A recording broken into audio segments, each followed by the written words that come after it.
छत्तीसगढ़ के बीचों बीच हरे भरे खेतों और ऊंचे पेड़ों के बीच बूसा था रामपुर नाम का एक छोटा सा गांव। कई कई सालों से जब से लोगों को याद था, सूरज डूबने के बाद रामपुर अंधेरे में डूब जाता था। ढलता सूरज आसमान को नारंगी और लाल रंगों से भर देता था, पर गांव वालों के लिए यह इस बात का इशारा था कि उनका दिन खत्म हो रहा है। वहाँ कोई तेज लाइट जलाने के लिए नहीं थी, न ही रंगीन कहानियां देखने के लिए टीवी स्क्रीन थी, और न ही गर्मी की रातों में ठंडी हवा देने के लिए पंखे थे।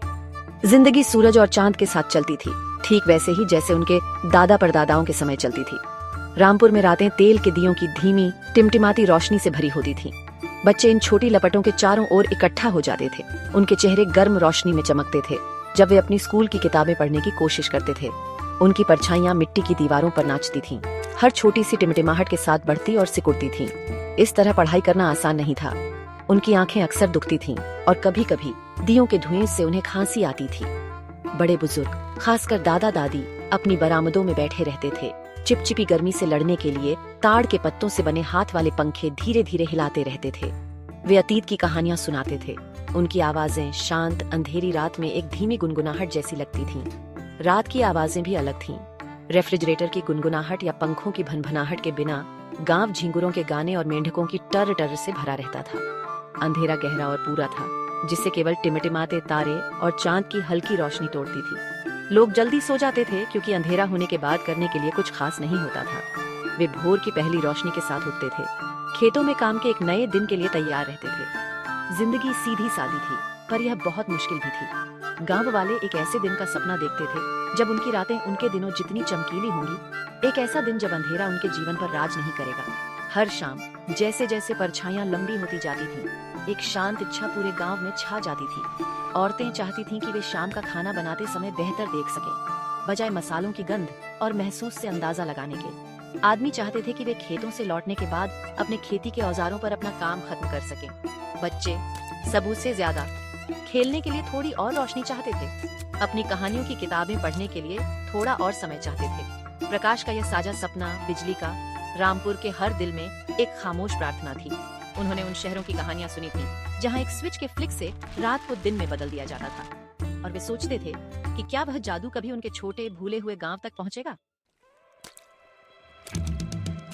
इसी गांव में राम प्रसाद जी नाम के एक दयालु स्कूल टीचर रहते थे। उनका जन्म रामपुर में नहीं हुआ था, लेकिन उन्होंने वहां बच्चों की कई पीढ़ियों को पढ़ाया था और गांव को अपना मानते थे। राम प्रसाद जी का एक बड़ा सपना था, एक ऐसा सपना जो किसी भी तेल के दीपक से ज्यादा चमकता था। उन्होंने एक ऐसे भविष्य का सपना देखा जहां रामपुर के बच्चों को पढ़ाई के लिए अपनी आंखों पर जोर नहीं डालना पड़ेगा। उन्होंने एक ऐसे गांव की कल्पना की जहां हर घर में पंखे चलते थे जो भयंकर गर्मी से राहत देते थे। वह चाहते थे कि बच्चे टीवी पर दुनिया देखें, अपने छोटे से गांव से परे की चीजों के बारे में जानें। ये सपना सिर्फ उनके लिए नहीं था, ये रामपुर के हर एक व्यक्ति के लिए था। अपने दिल में इस शक्तिशाली सपने के साथ राम प्रसाद जी ने अपना मिशन शुरू किया। वह जानते थे कि सिर्फ बिजली की इच्छा करने से वह नहीं आएगी, उन्हें कुछ करना होगा। तो उन्होंने चिट्ठियां लिखना शुरू किया। वह हर हफ्ते एक पेन और कागज की शीट लेकर बैठ जाते थे। उनका माथा एकाग्रता से सिकुड़ा हुआ होता था। उन्होंने जिला मुख्यालय, जिला परिषद में सरकारी कार्यालय को लिखा। सीधे दिल से लिखे शब्दों में उन्होंने गांव वालों के जीवन का वर्णन किया। उन्होंने बच्चों और उनके पढ़ाई के संघर्ष के बारे में लिखा और बुजुर्गों के बारे में लिखा जो गर्मी में पीड़ित थे। हर चिट्ठी उम्मीद का एक छोटा बीज थी जिसे वह बो रहे थे। लेकिन चिट्ठियां लिखना काफी नहीं था, जवाब आने में देर लगती थी और अक्सर वे केवल खोखले वादे होते थे। राम प्रसाद जी ने हिम्मत नहीं हारी। वह एक शिक्षक थे और वह धैर्य और लगन का मूल्य जानते थे। उन्होंने खुद सरकारी कार्यालयों का दौरा करना शुरू किया। वह शहर तक एक लंबी बस यात्रा करते थे। उनका बैग अपनी चिट्ठियों की प्रतियों और गांव के नक्शे से भरा होता था। वह अधिकारियों से मिलने के लिए घंटों इंतजार करते थे।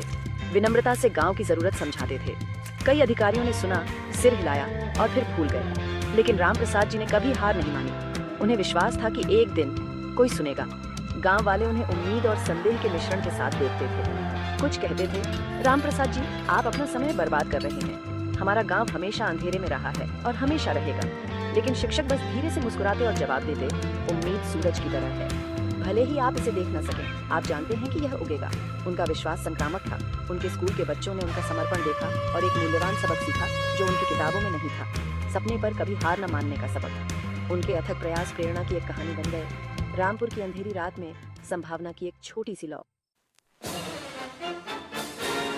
एक दिन एक नए ब्लॉक डेवलपमेंट ऑफिसर या बीडीओ को उनके इलाके में तैनात किया गया।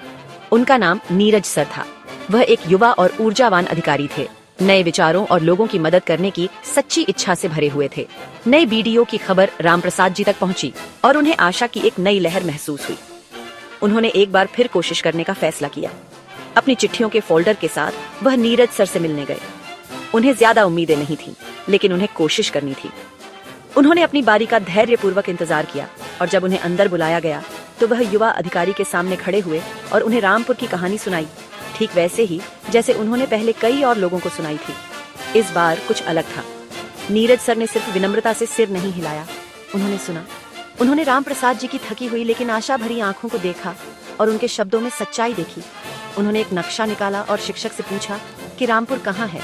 उन्होंने परिवारों की संख्या, स्कूल और रोजमर्रा के संघर्षों के बारे में सवाल पूछे। सब कुछ सुनने के बाद नीरज सर ने रामप्रसाद जी को देखा और कुछ ऐसा कहा जिससे पुराने शिक्षक का दिल खुशी से उछल पड़ा। रामप्रसाद जी, उन्होंने एक प्यारी मुस्कान के साथ कहा, आपकी लगन प्रेरणादायक है। मैं आपसे वादा करता हूँ, मैं आपके गांव में बिजली लाने के लिए हर संभव कोशिश करूंगा। अपने वादे के मुताबिक चीजें आगे बढ़ने लगी। नीरज सर ने अगले ही हफ्ते रामपुर का व्यक्तिगत दौरा किया। वह गांव की गलियों में चले, लोगों से बात की और अपनी आंखों से उनकी समस्याएं देखीं। उन्होंने सभी को आश्वस्त किया कि उनका इंतजार लगभग खत्म हो गया है। उनके दौरे के तुरंत बाद सर्वेक्षकों की एक टीम पहुंची। वे नक्शों और नापने वाले टेप के साथ गांव में चले, उन जगहों को चिन्हित किया जहां बिजली के खंभे लगाए जाएंगे। रामपुर में उत्साह की लहर फैल गई। पहली बार गांव वालों ने प्रगति का एक वास्तविक संकेत देखा, एक ठोस प्रमाण कि उनका सपना सच होने वाला था। फिर वह बड़ा दिन आया जब एक बड़ा ट्रक अपने भारी बोझ के नीचे कराते हुए गांव में बड़े बड़े सीमेंट के खंभे लेकर पहुंचा। बच्चे अपने घरों से बाहर भाग आए, खुशी से चिल्लाते हुए खंभे आ गए, खंभे आ गए। गांव के आदमी मजदूरों की मदद करने के लिए आगे आए। ये एक त्योहार जैसा माहौल था। स्थापना शुरू हुई और दिन ब दिन रामपुर का परिदृश्य बदलने लगा। अब धूल भरी गांव की पगडंडियों के किनारे ऊंचे भूरे रंग के खंभे गर्द से खड़े सैनिकों की तरह दिख रहे थे। आने वाली रोशनी का एक वादा। गांव वाले घंटों खड़े होकर मजदूरों को काम करते देखते थे। उनके दिल प्रत्याशा से भरे होते थे। खंभों के बाद तार आए। मोटे काले केबल एक खंभे से दूसरे खंभे तक खींचे गए, जिससे एक ऐसा कनेक्शन का जाल बना जिसने रामपुर को बाहरी दुनिया से जोड़ा। आखिरकार वह दिन आ गया जो हमेशा के लिए गांव के इतिहास में लिखा जाएगा। यह घोषणा की गई कि शाम को पहली बार बिजली चालू की जाएगी। पूरा गांव मुख्य चौक में इकट्ठा हो गया। उनकी आंखें मंदिर के पास एक खंभे से लटके एक बल्ब पर टिकी थीं। यहाँ तक कि मवेशियों को भी उत्साह महसूस हुआ। वे अपने बाड़ों में धीरे से मोमो कर रहे थे।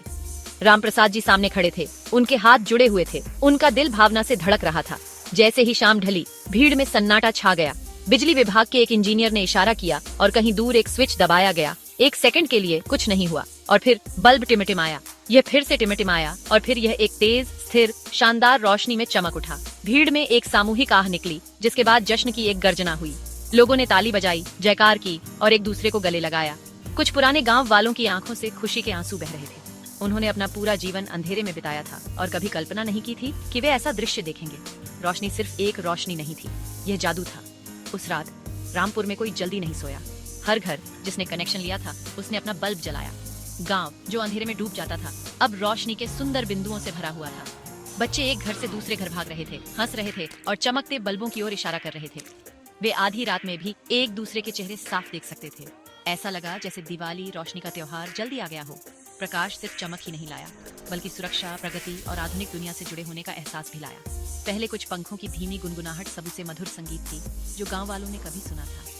चमकदार रोशनी वाले चौक में खड़े होकर बच्चों के खुश चेहरों को देखते हुए रामप्रसाद जी को गहरी संतोष महसूस हुई। उनका सपना सच हो गया था। वह नीरज सर की ओर मुड़े जो इस पल को देखने आए थे और आंखों में आंसू ले कहा, सर, आपने हमें सिर्फ रोशनी ही नहीं दी है, आपने हमारे बच्चों को भविष्य दिया है।